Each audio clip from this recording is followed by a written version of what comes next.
കഴിഞ്ഞ ഏതാനും വർഷങ്ങളായി നമ്മൾ ജീവിക്കുന്ന ഈ ലോകം വളരെ സങ്കീർണവും ദുരന്തപൂർണവുമായ സാഹചര്യങ്ങളിലൂടെയാണ് കടന്നു പോകുന്നത്. അതായത് കോവിഡ് വന്നു, അത് മനുഷ്യനിർമ്മിതമാണെങ്കിലും അല്ലെങ്കിലും നമ്മൾ ലോകം മനുഷ്യർ ഒറ്റക്കെട്ടായി നിന്ന് ആ മഹാമാരിയെ നേരിട്ടു. അതിനുശേഷം പ്രത്യേകിച്ച് വലിയ കാരണങ്ങളൊന്നുമില്ലാതെ അല്ലെങ്കിൽ ചില മനുഷ്യരുടെ വിചാരമില്ലാത്ത പ്രവൃത്തികൾ മൂലം വൻ ആയുധശക്തികൾ ദുർബലരുടെ മേൽ അതിക്രമം പ്രവർത്തിക്കുന്ന കാഴ്ചയ്ക്കാണ് നമ്മൾ സാക്ഷ്യം വഹിച്ചത്. അത് നമ്മൾ ആദ്യം റഷ്യ യുക്രൈൻ യുദ്ധത്തിൽ കണ്ടു. അതിനുശേഷം പാലസ്തീനിൽ നിരപരാധികളായ മനുഷ്യർ മരിച്ചു വീഴുന്ന കാഴ്ച. ഈ അതിക്രമങ്ങളുടെ ഏറ്റവും അവസാനത്തെ ഉദാഹരണമാണ് ഇറാൻ. ഏതാനും വർഷങ്ങളായി ഒരു യുദ്ധം ഇറാൻ്റെ ആകാശത്ത് പുകയുന്നുണ്ടെങ്കിലും അവരുടെ രാഷ്ട്രത്തലവനെ തന്നെ വധിച്ചുകൊണ്ട് അമേരിക്കയും ഇസ്രയേലും ചേർന്ന് ഇത്രയും മൃഗീയമായ ഒരു ചെയ്തി നടത്തുമെന്ന് ഞാൻ ഒരിക്കലും പ്രതീക്ഷിച്ചിരുന്നില്ല. ഇത്രയും മൃഗീയമായെന്ന് ഞാൻ പറഞ്ഞത് മറ്റൊന്നും കൊണ്ടല്ല, നമ്മളൊന്ന് നോക്കുകയാണെങ്കിൽ ഇന്നത്തെ സാഹചര്യത്തിൽ അമേരിക്കയല്ലാതെ ഭൂമിയിൽ ഒരിടവും മനുഷ്യന് ജീവിക്കാൻ സുരക്ഷിതമല്ലാതായി മാറിക്കൊണ്ടിരിക്കുകയാണ്. അതായത് മറ്റൊരു തരത്തിൽ പറഞ്ഞാൽ ഏതൊരു സാഹചര്യത്തിലും അമേരിക്കയ്ക്ക് ആരെ വേണമെങ്കിലും ആക്രമിക്കാം എന്നൊരു സാഹചര്യമാണ് ഇപ്പോൾ ലോകത്ത് സംജാതമായിക്കൊണ്ടിരിക്കുന്നത്. അത് ഏതൊരു രാഷ്ട്രത്തെ വേണമെങ്കിലും അവരുടെ രാഷ്ട്രത്തലവൻ കൊള്ളരുതാത്തവനാണെന്നോ ഭീകരനാണെന്നോ ജനദ്രോഹിയാണെന്നോ പറഞ്ഞുകൊണ്ട് ഏതൊരു രാജ്യത്തിൻ്റെ മുകളിൽ അമേരിക്കയ്ക്ക് ആക്രമണം നടത്താമെന്നൊരു സാഹചര്യമാണ് ഇപ്പോൾ ഉണ്ടായിരിക്കുന്നത്. എന്നിട്ടും ലോകത്തിൻ്റെ പല ഭാഗങ്ങളും അല്ലെങ്കിൽ നമ്മുടെ നാട്ടിൽ തന്നെ ക്രിക്കറ്റ് കളി കാണുന്ന ലാഭത്തോടുകൂടി യുദ്ധം കണ്ട് രസിച്ച് അമേരിക്കയും ഇസ്രായേലിനെയും സപ്പോർട്ട് ചെയ്ത് സംസാരിക്കുന്ന ധാരാളം ബുദ്ധിജീവികളെ, അതായത് വലിയ വലിയ ബുദ്ധിജീവികളെ നമ്മുടെ കൊച്ചു കേരളത്തിൽ പോലും കാണാൻ കഴിയും. ഇങ്ങനെ അങ്ങോട്ട് പോയി കഴിഞ്ഞാൽ ഭാവിയിൽ നമ്മുടെ തന്നെ ഭരണാധികാരികളെ ഭീകരന്മാരായി ചിത്രീകരിച്ചുകൊണ്ട് അമേരിക്ക വേണമെങ്കിൽ ഇവിടെയും ആക്രമണം നടത്തിയേക്കാം. അങ്ങനെ ഉണ്ടാകാതിരിക്കട്ടെ. അങ്ങനെ ഉണ്ടായാൽ ഒരു അമേരിക്കൻ കപ്പൽ വ്യൂഹം അറബിക്കടലിനെ കീറി മുറിച്ച് നമ്മുടെ തീരത്തേക്ക് അടുക്കുമ്പോഴേ ഇന്ന് ഇസ്രായേലിനെ അമേരിക്കയെ സപ്പോർട്ട് ചെയ്യുന്ന ബുദ്ധിജീവികൾ മനസ്സിലാക്കൂ യഥാർത്ഥത്തിൽ യുദ്ധം എന്താണെന്ന്. അപ്പോൾ ഏതായാലും അഫ്ഗാനിസ്ഥാനിലും ഇറാഖിലും ഒക്കെ നടത്തിയ പോലെ ഇറാൻ്റെ മേളിലും അമേരിക്ക ആക്രമണം നടത്തി. അപ്പോൾ ലോകമെമ്പാടുമുള്ള വാർ അനലിസ്റ്റുകൾ പ്രെഡിക്റ്റ് ചെയ്തത് ഏകപക്ഷീയമായ ഒരു യുദ്ധമാണ്. അമേരിക്ക എന്ന മല്ലന് മുന്നിൽ പിടിച്ചു നിൽക്കാൻ കഴിയാതെ നെട്ടോട്ടമോടുന്ന ദുർബലനായ ഒരു ഇറാൻ. പക്ഷേ ഈ യുദ്ധത്തിൻ്റെ ആരംഭഘട്ടത്തിൽ തന്നെ ഇതൊരു ഏകപക്ഷീയമായ യുദ്ധമായിരിക്കില്ലെന്നുള്ളതിൻ്റെ സൂചന ഇറാൻ നൽകിക്കൊണ്ടേയിരുന്നു. ആദ്യം അതാരും ഗൗനിച്ചില്ല. പക്ഷേ ഡിയോഗോ ഗാർഷ്യയിൽ ഇറാൻ്റെ ബാലസ്റ്റിക് മിസൈൽ പതിച്ചപ്പോൾ തങ്ങൾ എത്ര വലിയ കയത്തിലേക്കാണ് മുന്നും പിന്നും നോക്കാതെ എടുത്തു ചാടി എന്നുള്ള കാര്യം അമേരിക്കയ്ക്ക് ഏതാണ്ട് വ്യക്തമായി.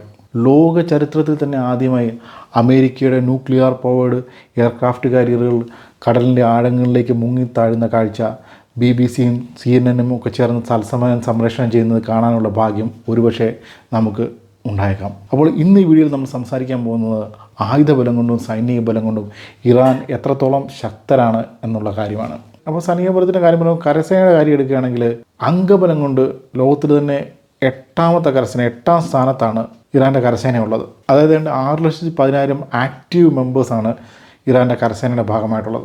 അപ്പോൾ മറുവശത്ത് നമ്മൾ ഇസ്രായേലിനെ കണക്കാക്കുകയാണെങ്കിൽ ഇസ്രായേലിൻ്റെ കരസേനയ്ക്ക് ഈ പറയുന്ന വലുപ്പമൊന്നുമില്ല. ഏതാണ്ട് 1,60,000 പേര് മാത്രമാണ് ഇസ്രായേലിൻ്റെ കരസേനയുടെ ഭാഗമായിട്ടുള്ള ആക്റ്റീവ് മെമ്പേഴ്സ്. അപ്പോൾ ഇസ്രായേൽ മാത്രമല്ലല്ലോ മറുവശത്തുള്ളത്, ഇസ്രായേലിൻ്റെ മുന്നിലും പിന്നിലുമായിട്ട് അമേരിക്കയുണ്ട്.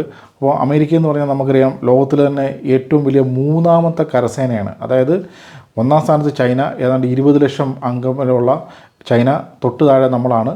അതായത് 15 ലക്ഷത്തോളം ആക്റ്റീവ് മെമ്പേഴ്സാണ് ഇന്ത്യൻ ആർമിയിൽ ഉള്ളത്. അതിൻ്റെ താഴെയാണ് അമേരിക്കയുടെ സ്ഥാനം. ഏതാണ്ട് 13 ലക്ഷം ആക്റ്റീവ് മെമ്പേഴ്സാണ് അമേരിക്കയുടെ കരസേനയിൽ അല്ലെങ്കിൽ ആർമിയിൽ ഉള്ളത്. ഇപ്പോൾ ഒരു യുദ്ധം ഉണ്ടാകണം, പ്രത്യേകിച്ച് ഒരു കരയുദ്ധം ഉണ്ടാവുകയാണെങ്കിൽ ഈ പറഞ്ഞ 13 ലക്ഷം അമേരിക്കൻ സൈനികരും ഇറാനിലേക്ക് വരികയോ അവിടെ വന്ന് യുദ്ധം ചെയ്യുകയൊന്നും ചെയ്യത്തില്ലെന്നുള്ള കാര്യം നമുക്കറിയാം. പക്ഷേ നമുക്കറിയാം ആയുധബലം കൊണ്ട് അമേരിക്കയുടെ സേന എന്ന് പറഞ്ഞു കഴിഞ്ഞാൽ ഇറാനേക്കാളൊക്കെ വളരെ മുന്നിലാണ്. അപ്പം അമേരിക്കയുടെ വളരെ സൊഫിസ്റ്റിക്കേറ്റഡ് ആയിട്ടുള്ള വെപ്പൺസും അറ്റാക്കിംഗ് സ്കില്ലും അല്ലെങ്കിൽ ട്രെയിനിങ്ങും ഒക്കെ ലഭിച്ച ആൾക്കാരാണ് അമേരിക്കയുടെ സേനയിലുള്ളത്. അപ്പോൾ അതുകൊണ്ട് മാത്രം ഇറാനെ വൺ സൈഡായിട്ട് അമേരിക്കയ്ക്ക് കരയുദ്ധത്തിൽ തോൽപ്പിച്ച് കളയാൻ സാധിക്കുമെന്ന് ചോദിച്ചാൽ ഒരിക്കലുമില്ല. അപ്പോൾ അതിനുള്ള പ്രധാന കാരണം എന്താണെന്ന് വെച്ചാൽ ഈ ഒരു ചോദ്യത്തിൻ്റെ ഉത്തരമാണത്. അതായത് ഒരാൾ എന്തിനായിരിക്കും ഒരു സൈനികനായി മാറുന്നത് അല്ലെങ്കിൽ ഒരു പട്ടാളക്കാരനായി മാറുന്നത്? ലോകത്തെമ്പാടുമുള്ള സൈനികരോട് നമ്മൾ ചോദിച്ചു കഴിഞ്ഞാൽ അതിന് പ്രധാനമായും ഒരു ഉത്തരവ് കാണത്തുള്ളൂ. അതായത് ഒരു പൗരൻ അല്ലെങ്കിൽ ഒരു വ്യക്തി അയാളുടെ ജീവനേക്കാളേറെ അയാളുടെ രാജ്യത്തെയും ആ രാജ്യത്തെ ജനങ്ങളെയൊക്കെ സ്നേഹിക്കാൻ തുടങ്ങുമ്പോഴാണ് ഒരാൾ ഒരു സൈനികനായി മാറുന്നത് അല്ലെങ്കിൽ ഒരു പട്ടാളക്കാരനായി മാറുകയൊക്കെ ചെയ്യുന്നത്. അപ്പോൾ അവിടെ രാജ്യസ്നേഹമാണ് ഏറ്റവും പ്രധാനപ്പെട്ട എലമെൻറ്റ്. ഇതിപ്പം ലോകമെമ്പാടുമുള്ള രാജ്യങ്ങളുടെ കാര്യത്തിൽ ഏതാണ്ട് ഇതുപോലെ തന്നെയാണ്. എല്ലാ സൈനികരും അല്ലെ സൈന്യത്തിൽ സേവനം അനുഷ്ഠിക്കുന്ന സിംഹഭാവം ആൾക്കാരും ഈ ഒരു ഒറ്റ കാരണം കൊണ്ടാണ് സൈനികരായി മാറുന്നത്. പക്ഷേ അമേരിക്കയുടെ കാര്യത്തിൽ മാത്രം, അമേരിക്കൻ സൈനികരുടെ കാര്യത്തിൽ മാത്രം ഇത് വ്യത്യസ്തമാണ്. അങ്ങനെ പറയാൻ കാര്യം എന്ന് വെച്ചാൽ അമേരിക്കയെ സംബന്ധിച്ചുള്ള അവരുടെ ചുറ്റുമുള്ള ഒരു രാജ്യത്തു നിന്നും അവർക്ക് യാതൊരു തരത്തിലുള്ള ഭീഷണിയുമില്ല. അതായത് നോർത്തേൺ സൈഡിൽ അവർക്കുള്ളത് കാനഡയാണ്. കാനഡയിൽ നിന്നും അമേരിക്കയ്ക്ക് യാതൊരു തരത്തിലുള്ള ഭീഷണിയില്ലാത്ത ഒരു സൗഹൃദ രാഷ്ട്രമാണ് കാനഡ. അവിടെ വലിയ ജനസംഖ്യയൊന്നുമില്ല, ജനങ്ങളെല്ലാം വളരെ ഹാപ്പി ആയിട്ട് ജീവിക്കുന്ന ഒരു രാജ്യമാണ്. അവർക്കിപ്പോൾ അമേരിക്കയുടെ കുറേ അതിരുമാന്തി എടുത്തുകൊണ്ട് പ്രത്യേകിച്ച് ഒന്നും കിട്ടാൻ പോകുന്നില്ല. അതുകൊണ്ട് അമേരിക്കയ്ക്ക് കാനഡയിൽ നിന്നും യാതൊരു തരത്തിലുള്ള ത്രെട്ടുമില്ല. പിന്നെയുള്ള വലിയൊരു അയൽ രാജ്യമല്ല, അമേരിക്കയുടെ സദേൺ സൈഡിൽ മെക്സിക്കോ ആണുള്ളത്. മെക്സിക്കോ അമേരിക്കയ്ക്ക് ഏതെങ്കിലും തരത്തിലുള്ള ഭീഷണിയാണെന്ന് വെച്ചാൽ ഒരിക്കലുമല്ല. ആകെപ്പാടുള്ള ഒരു പ്രശ്നമെന്ന് വെച്ചാൽ മെക്സിക്കോയിലുള്ള പട്ടിണിപ്പാവങ്ങൾ മെച്ചപ്പെട്ട ജീവിത സാഹചര്യങ്ങൾ തേടി അമേരിക്കയിലേക്ക് നുഴഞ്ഞു കയറുന്ന ഒരവസ്ഥയാണ്. അതിപ്പോൾ അമേരിക്കയിൽ എന്തെങ്കിലും തരത്തിൽ ഭീകരപ്രവർത്തനങ്ങൾ നടത്താനല്ല, അവരുടെ നിവൃത്തികേട് കൊണ്ട് മെച്ചപ്പെട്ട ജീവിത സാഹചര്യങ്ങൾ തേടി അമേരിക്കയിലോട്ട് കയറാൻ ശ്രമിക്കുന്നതാണ്. അപ്പോൾ അങ്ങനെ നോക്കുമ്പോൾ ഇത് ഇൻഡോ പാക് അതിർത്തി പോലെയോ അല്ലെങ്കിൽ ഇൻഡോ ചൈന അതിർത്തി പോലെയോ എപ്പോഴും യുദ്ധസമാനമായ ഒരു സാഹചര്യം നിലനിൽക്കുന്ന ഒരു അതിർത്തിയും അമേരിക്കയ്ക്ക് ചുറ്റുമില്ല. അതുകൊണ്ട് തന്നെ ഒരു അമേരിക്കൻ സൈനികന് അവരുടെ രാജ്യ സംരക്ഷണത്തിന് വേണ്ടി യുദ്ധം ചെയ്യേണ്ട ഒരു സാഹചര്യവും അവൻ്റെ ജീവിതത്തിൽ ഒരിക്കലും ഉണ്ടാകത്തില്ല. അപ്പോൾ സ്വാഭാവികമായിട്ട് അങ്ങനെ ഒരു സാഹചര്യത്തിൽ അവിടെ ഒരു മനുഷ്യനെ വിളിച്ചിട്ട് നീ വന്ന് പട്ടാളത്തിൽ ചേരാൻ പറഞ്ഞു കഴിഞ്ഞാൽ അവൻ ഒരിക്കലും ഒന്നും ചേരത്തില്ല. അവൻ എന്താണ്, അവൻ ജീവിതത്തിൽ ഒരിക്കലും കണ്ടിട്ടും കേട്ടിട്ടും ഇല്ലാത്ത ജനങ്ങൾക്കെതിരെ വിയറ്റ്നാമിലോ അല്ല അഫ്ഗാനിസ്ഥാനിലോ ഇറാഖിലോ ഒക്കെ പോയി യുദ്ധം ചെയ്യുന്നത്. പ്രത്യേകിച്ച് ഒരു സൈക്കോപാത്ത് അല്ലാത്ത മനുഷ്യന് ഒരിക്കലും ഇങ്ങനെയുള്ള ഒരു പ്രവൃത്തി ചെയ്യാൻ മുതിരത്തില്ല. പിന്നെ എങ്ങനെയായിരിക്കും അമേരിക്കക്കാർ ഈ സൈനികരെ സംഘടിപ്പിക്കുന്നത്? ഇത്രയും വലിയൊരു സൈന്യം ഉണ്ടെന്നല്ല നമ്മൾ പറഞ്ഞത്. ഏതാണ്ട് 12 ലക്ഷം അല്ല 13 ലക്ഷത്തോളം ആക്റ്റീവ് മെമ്പേഴ്സുള്ള ഒരു വലിയ കരസേന ഉണ്ട്, അതിലും വലിയ നാവികസേനയുണ്ട്, അതിലും വലിയ എയർഫോഴ്സ് ഉണ്ട്. അത്രയും വലിയൊരു സംഭവമാണ് അമേരിക്കൻ മിലിറ്ററി എന്ന് പറയുന്നത്. അപ്പോൾ ഏത് സാഹചര്യത്തിലായിരിക്കും ഈ പറഞ്ഞ ഇത്രയും മനുഷ്യന്മാർ ഈ പറഞ്ഞ ആർമിയുടെ എയർഫോഴ്സിൻ്റെയൊക്കെ ഭാഗമാകുന്നത്? അതിനൊറ്റ കാരണമേ ഉള്ളൂ, ഇങ്ങനെ മിലിറ്ററി ചേർന്ന് വിദേശ രാജ്യങ്ങളിൽ പോയി യുദ്ധം ചെയ്തിട്ട് വലിയ തട്ടുകേടില്ലാതെ അവൻ തിരിച്ചു വരികയാണെങ്കിൽ ഈ എക്സ് സർവീസ്മാന് അമേരിക്കക്കാർ ഹെൽത്ത് ഇൻഷുറൻസും അല്ലെങ്കിൽ ടാക്സ് ഇളവുകളും ഒക്കെ കൊടുക്കും. അപ്പോൾ അവന് കുറച്ചുകൂടെ ബെറ്ററായിട്ട് അവിടെ ജീവിക്കാൻ സാധിക്കും. ഈ ഒരൊറ്റ കാരണം കൊണ്ടാണ് സിംഹമാവും അമേരിക്കക്കാരും പട്ടാളത്തിൽ ചേരുന്നത്. പിന്നെ പഠിപ്പും വിവരമില്ലാത്ത സാഹിബന്മാർക്ക് കിട്ടാൻ ഏറ്റവും എളുപ്പമുള്ള ജോലിയായിരിക്കും ഈ പട്ടാള സേവനം. ഈ സൈനികരാണ് സ്വന്തം രാജ്യത്തിന് വേണ്ടി ജീവൻ കളയാൻ റെഡിയായി നിൽക്കുന്ന ഇറാൻ്റെ സൈനികരുടെ മുന്നിലേക്ക് ചെല്ലുന്നത്. ഇപ്പോൾ ഞാൻ പറഞ്ഞത് ഇത്രേ ഉള്ളൂ, അഫ്ഗാനിസ്ഥാനിലോ ഇറാഖിലോ ഒന്നും നടന്ന പോലെ ഒരു പോരാട്ടമായിരിക്കത്തില്ല അമേരിക്ക ഇറാനിൽ നേരിടാൻ പോകുന്നത്. ഇനി കരസേനയിൽ നിന്ന് മാറി നമുക്കറിയാം, ആധുനിക ലോകത്ത് അതായത് 90കൾക്ക് ശേഷം അമേരിക്ക നടത്തിയുള്ള എല്ലാ യുദ്ധങ്ങളിലും യുദ്ധം നടന്നത് ഭൂമിയിലല്ല, ആകാശത്താണ്. അതായത് ആകാശത്തു നിന്നും ഭൂമിയിലേക്ക് നിശ്ചിതമായ ആക്രമണം നടത്തുകയാണ് അമേരിക്ക ചെയ്തിട്ടുള്ളത്. അതായത് അവർ അതിക്രമിച്ച് കയറിയ രാജ്യങ്ങളുടെ മണ്ണിലേക്ക് ബോംബുകൾ വിതറുന്ന അതിക്രൂരമായ യുദ്ധതന്ത്രമാണ് അമേരിക്ക പ്രയോഗിച്ചു പോരുന്നത്. അപ്പോൾ അമേരിക്കയുടെ ഇസ്രയേലിലേക്ക് ആയുധ ബലത്തെക്കുറിച്ചും അവരെന്തൊക്കെ ആയുധങ്ങളാണ് സാധാരണ ഉപയോഗിക്കുന്നതിനെക്കുറിച്ചും ഒക്കെ നമ്മൾ ഈ ചാനലിൽ വളരെ വിശദമായിട്ട് പല വീഡിയോകളും ചെയ്തിട്ടുണ്ട്. അപ്പോൾ ഞാൻ തൽക്കാലം ഈ വീഡിയോയിൽ അമേരിക്കയുടെ ഇസ്രയേലിൻ്റെ ആയുധങ്ങളെക്കുറിച്ചൊന്നും പറയാൻ ഉദ്ദേശിക്കുന്നില്ല. നമ്മളിവിടെ പറയാൻ പോകുന്നത് അമേരിക്കയുടെ വൻ ആയുധശക്തിയെ ഇറാൻ ഇങ്ങനെ പ്രതിരോധിക്കും എന്നുള്ള കാര്യമാണ്. അപ്പോൾ ഏരിയൽ കോമ്പാറ്റിലേക്ക് വന്നു കഴിഞ്ഞാൽ ഇറാൻ ഉപയോഗിക്കുന്ന എയർക്രാഫ്റ്റുകൾ സിംഹഭാഗവും ഈ സോവിയറ്റ് അല്ലെ റഷ്യൻ ഒറിജിനിലുള്ള എയർക്രാഫ്റ്റുകളാണ്. ഇതുകൂടാതെ അമേരിക്കൻ ഒറിജിനായിട്ടുള്ള F-14 ടോം കാറ്റ് പോലെയുള്ള എയർക്രാഫ്റ്റുകളും ഇറാൻ്റെ പക്കലുണ്ട്. ഇതിനു പുറമെയാണ് ഇറാൻ സ്വന്തമായിട്ട് നിർമ്മിക്കുന്ന 5th ജനറേഷൻ എയർക്രാഫ്റ്റ് കഹാർ 313 പോലെയുള്ള എയർക്രാഫ്റ്റുകളുള്ളത്. അപ്പോൾ ഈ കഹാർ 313 എന്ന് പറയുന്ന 5th ജനറേഷൻ സ്റ്റെൽത്ത് ഫൈറ്റർ ഇപ്പോൾ കോമ്പാറ്റ് റെഡിയാണോ അതോ ഡെവലപ്പിംഗ് സ്റ്റേജിലാണോ എന്നുള്ള കാര്യത്തിൽ പല തർക്കങ്ങളും നടക്കുന്നുണ്ട്. അപ്പോൾ ഇറാൻ്റെ ഈ വിമാനത്തെക്കുറിച്ചുള്ള വളരെ വിശദമായ ഒരു വീഡിയോ നമ്മുടെ ചാനലിൽ കിടപ്പുണ്ട്. അതിനെക്കുറിച്ച് അറിയാൻ താല്പര്യമുള്ള ആൾക്കാർക്ക് ആ വീഡിയോ കാണാവുന്നതാണ്. അപ്പോൾ കൃത്യമായി പറഞ്ഞാൽ ഇപ്പോഴത്തെ സാഹചര്യത്തിൽ ഇറാൻ ഏരിയൽ അറ്റാക്കിന് വേണ്ടി ഉപയോഗിക്കുന്നത് എയർക്രാഫ്റ്റുകളെക്കാൾ കൂടുതൽ മിസൈലുകളും അതുപോലെ ഡ്രോണുകളുമാണ്. അപ്പോൾ നമ്മൾ ആദ്യം ഡ്രോണുകളിലേക്ക് വരികയാണെങ്കിൽ ഇറാൻ്റെ ഡ്രോണുകളിലേക്ക് വരികയാണെങ്കിൽ ഇറാനിയൻ ഡ്രോണുകൾ മാധ്യമ ശ്രദ്ധ നേടുന്ന അല്ലെ അന്താരാഷ്ട്ര മീഡിയയിൽ ശ്രദ്ധിക്കപ്പെടുന്നത് റഷ്യ യുക്രൈൻ യുദ്ധത്തോടുകൂടിയാണ്. അതായത് നമുക്കറിയാം റഷ്യ യുക്രൈൻ യുദ്ധത്തിൽ യുക്രൈനും അതുപോലെ റഷ്യയും ഡ്രോണുകൾ ധാരാളമായിട്ട് ഉപയോഗിച്ചു. അപ്പോൾ റഷ്യൻ സൈഡിൽ നിന്ന് ഉപയോഗിച്ച ഡ്രോണുകൾ, അതായത് പ്രത്യേകിച്ചും സൂയിസൈഡ് ഡ്രോണുകൾ അല്ലെങ്കിൽ വൺ വേ അറ്റാക്ക് ഡ്രോണുകൾ അല്ലെങ്കിൽ ലോയിറ്ററിംഗ് മ്യൂണേഷൻസ് എന്നൊക്കെ പറയുന്ന സംഭവങ്ങളെല്ലാം തന്നെ ഇറാനിയൻ ഒറിജിനായിരുന്നു. അതായത് ഇറാൻ നിർമ്മിതമായിട്ടുള്ള ഷഹദ് സീരീസിൽ വരുന്ന ഡ്രോണുകൾ. ഇപ്പോൾ ഈ ഷഹദ് സീരീസിലുള്ള ഡ്രോണുകളെ കുറിച്ച് നമ്മൾ മീഡിയയിലോ അല്ലെങ്കിൽ യൂട്യൂബിലോ ഒക്കെ സെർച്ച് ചെയ്ത് നോക്കുകയാണെങ്കിൽ നിങ്ങൾക്ക് കാണാൻ കഴിയും ഇതെല്ലാം തന്നെ സൂയിസൈഡൽ ഡ്രോണുകളായിട്ടാണ് അല്ലെ കമക്കാസ ഡ്രോണുകളായിട്ടാണ് മീഡിയ അല്ലെങ്കിൽ യൂട്യൂബിലുള്ള പല വീഡിയോകളിലും കാണിക്കുന്നത്. പക്ഷേ നമ്മൾ മനസ്സിലാക്കേണ്ട കാര്യം എന്താണെന്ന് വെച്ചാൽ ഈ ഷഹദ് എന്ന് പറയുന്ന സീരീസിൽ വരുന്നത് സൂയിസൈഡൽ ഡ്രോണുകൾ മാത്രമല്ല, അതിൽ സൂയിസൈഡൽ ഡ്രോണുകളുണ്ട്. അതുകൂടാതെ UAVകൾ വരുന്നുണ്ട്, അതായത് അൺമാൻഡ് ഏരിയൽ വെഹിക്കിൾസ് വരുന്നുണ്ട്. അതുപോലെ UCAVകൾ വരുന്നുണ്ട്, അതായത് അൺമാൻഡ് ഏരിയൽ കോമ്പാറ്റ് വെഹിക്കിൾസ് എന്ന് വിളിക്കുന്ന ഡ്രോണുകൾ വരുന്നുണ്ട്. ഇത് ഇറാനിയൻ എയറോസ്പേസ് കമ്പനിയായ ഷഹദ് ഏവിയേഷൻ ഇൻഡസ്ട്രീസ് ആണ് നിർമ്മിക്കുന്നത്. അപ്പോൾ ഷഹദ് ഏവിയേഷൻ ഇൻഡസ്ട്രീസ് എന്ന് പറഞ്ഞാൽ ഹെലികോപ്റ്റർ ഉൾപ്പെടെയുള്ള കാര്യങ്ങൾ നിർമ്മിക്കുന്ന ഒരു വലിയ ഇറാനിയൻ എയറോസ്പേസ് കമ്പനിയാണ്. ഇപ്പോൾ ഈ ഷഹദ് സീരീസിലുള്ള ഡ്രോണുകളെ നമുക്ക് മൂന്നായിട്ട് തിരിക്കാൻ സാധിക്കും. ഒന്നാമത് കമക്കാസ ഡ്രോണുകൾ, അതായത് ഷഹദ് 103 അല്ലെ ഷഹദ് 131 ഷഹദ് 136 എന്നൊക്കെ പറയുന്ന കാമക്കാസെ ഡ്രോണുകൾ. ഇത് ഏതാണ്ട് 30 കിലോയോളം പേലോഡ് വഹിച്ചുകൊണ്ട് ഒരു മിസൈൽ പോലെ ചെന്ന് അറ്റാക്ക് നടത്തുന്ന ഡ്രോണുകളാണ്. ഈ പറഞ്ഞ ഷെഹദ് 136 ഒക്കെയാണ് റഷ്യ യുക്രൈൻ യുദ്ധത്തിൽ ഉപയോഗിച്ചിട്ടുള്ള ഡ്രോണുകൾ. ഇതിന് പുറമെയാണ് ഷെഹദ് 121 വരുന്നത്.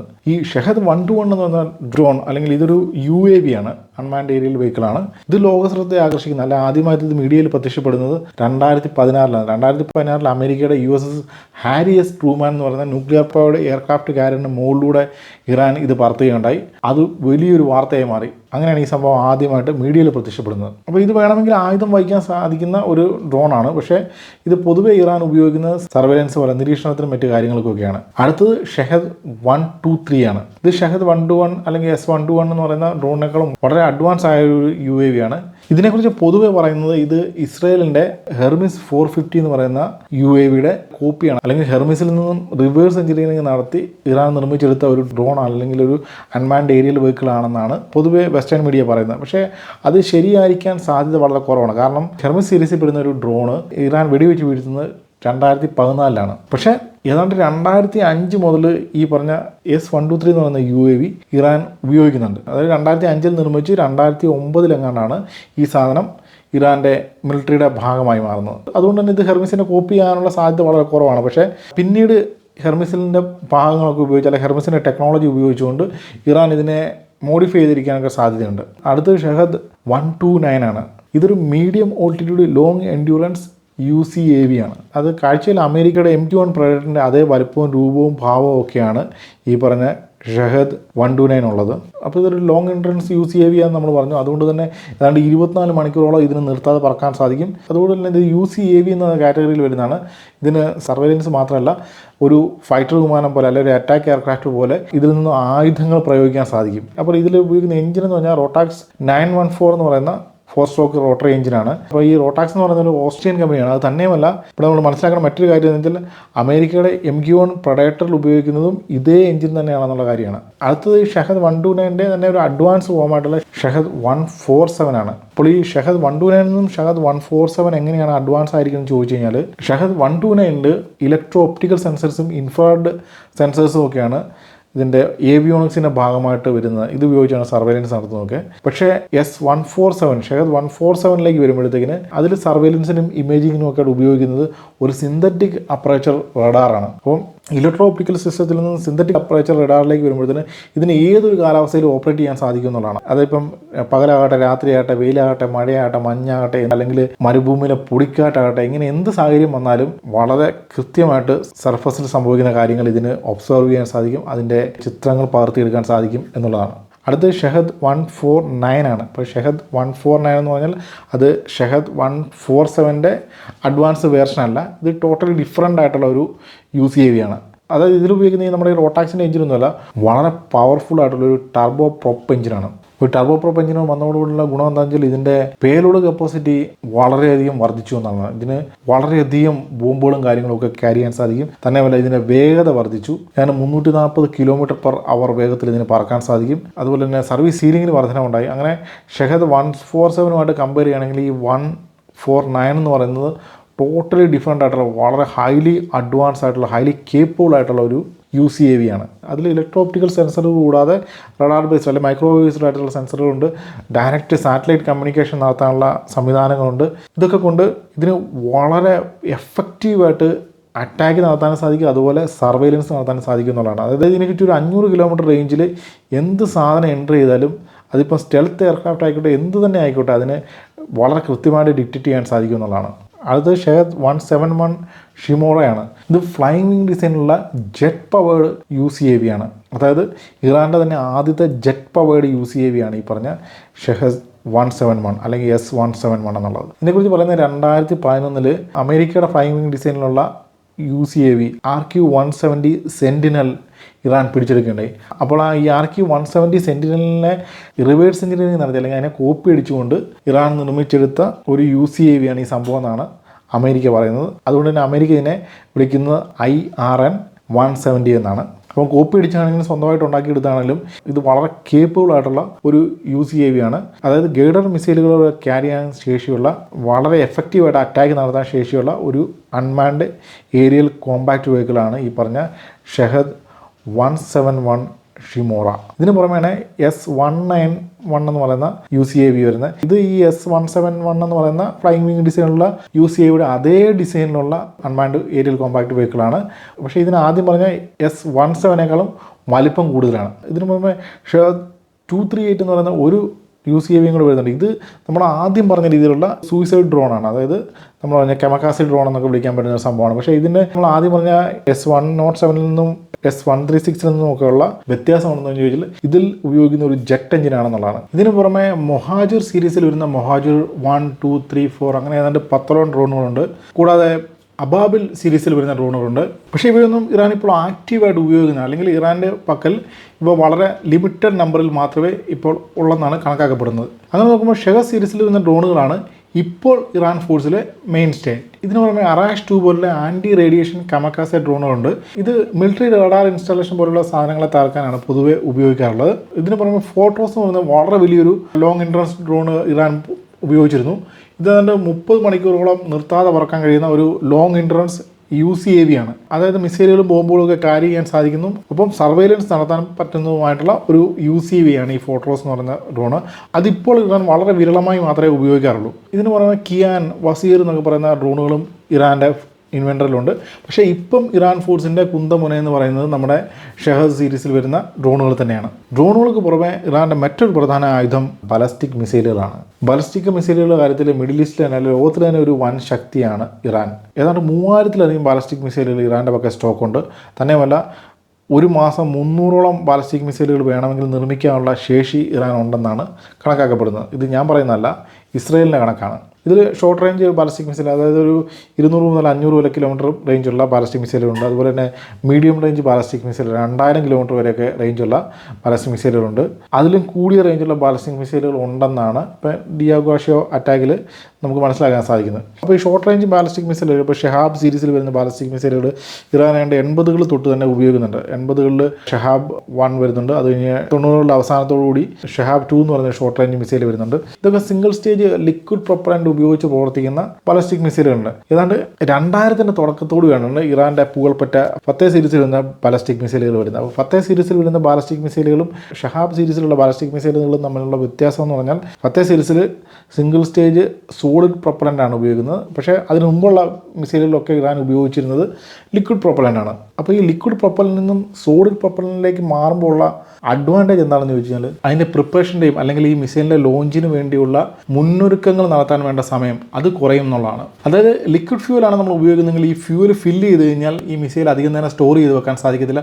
അതുപോലെ തന്നെ ഈ ഫ്യൂവൽ ഫുള്ളി ഫില്ല് ചെയ്ത മിസൈൽ നമുക്ക് ട്രക്കിലൊന്നും ട്രാൻസ്പോർട്ട് ചെയ്യാൻ സാധിക്കത്തില്ല. അതുകൊണ്ട് തന്നെ പൊതുവെ ലിക്വിഡ് ഫ്യൂൽ അല്ലെങ്കിൽ ലിക്വിഡ് പ്രൊപ്പറൻ്റ് ഉപയോഗിക്കുന്ന മിസൈലുകൾ ഈ പ്രൊപ്പറൻ്റ് അല്ലെങ്കിൽ ഈ ഫ്യൂവൽ ഫില്ല് ചെയ്യുന്നത് ലോഞ്ചിന് തൊട്ട് മുമ്പായിരിക്കും, അല്ല ലോഞ്ചിന് ഏതാനും മണിക്കൂറുകൾ മുമ്പായിരിക്കും. അതുകൊണ്ട് തന്നെ ഈ ഫ്യൂലിംഗ് ടൈമോടെ കാൽക്കുലേറ്റ് ചെയ്ത് ഈ ലോഞ്ചിന് വളരെ മുമ്പ് തന്നെ മിസൈലിൻ്റെ ലോഞ്ചിങ് പ്രിപ്പറേഷൻസ് നമുക്ക് ആരംഭിക്കേണ്ടതായിട്ട് വരും. എന്നാൽ നമ്മൾ സോളിഡ് പ്രൊപ്പലൻ്റ് ആണ് ഉപയോഗിക്കുന്നതെങ്കിൽ ഈ പ്രശ്നം വരുന്നില്ല. സോളിഡ് പ്രൊപ്പലൻ്റ് നിറച്ച മിസൈൽ വളരെയധികം ദിവസങ്ങൾ അല്ലെങ്കിൽ വളരെയധികം മാസങ്ങൾ നമുക്ക് സ്റ്റോർ ചെയ്ത് വെക്കാൻ സാധിക്കും. അതുപോലെ തന്നെ ഇത് വളരെ സേഫായിട്ട് നമുക്ക് ട്രാൻസ്പോർട്ട് ചെയ്യാൻ സാധിക്കും. അതുകൊണ്ട് തന്നെ ഇത്തരം സോളിഡ് പ്രൊപ്പലൻ്റ് നിറച്ച മിസൈൽ അല്ലെങ്കിൽ സോളിഡ് ഫ്യൂൽ നിറച്ച മിസൈലുകൾ ലോഞ്ച് ചെയ്യാൻ ലിക്വിഡ് ഫ്യൂൽ മിസൈലുകൾ പോലെയുള്ള മുന്നൊരുക്കങ്ങളുടെ ആവശ്യമില്ല. അപ്പോൾ അങ്ങനെ 2004 ഫത്തേ 110 എന്ന് പറയുന്ന ഷോർട്ട് റേഞ്ച് ബാലിസ്റ്റിക് മിസൈൽ വരുന്നു. ഇതിൻ്റെ റേഞ്ച് ഏതാണ്ട് 300 കിലോമീറ്ററാണ്. 2015 ആയപ്പം ഇതിലും അഡ്വാൻസ് ആയിട്ടുള്ള ഫത്തേ 313 വരുന്നുണ്ട്.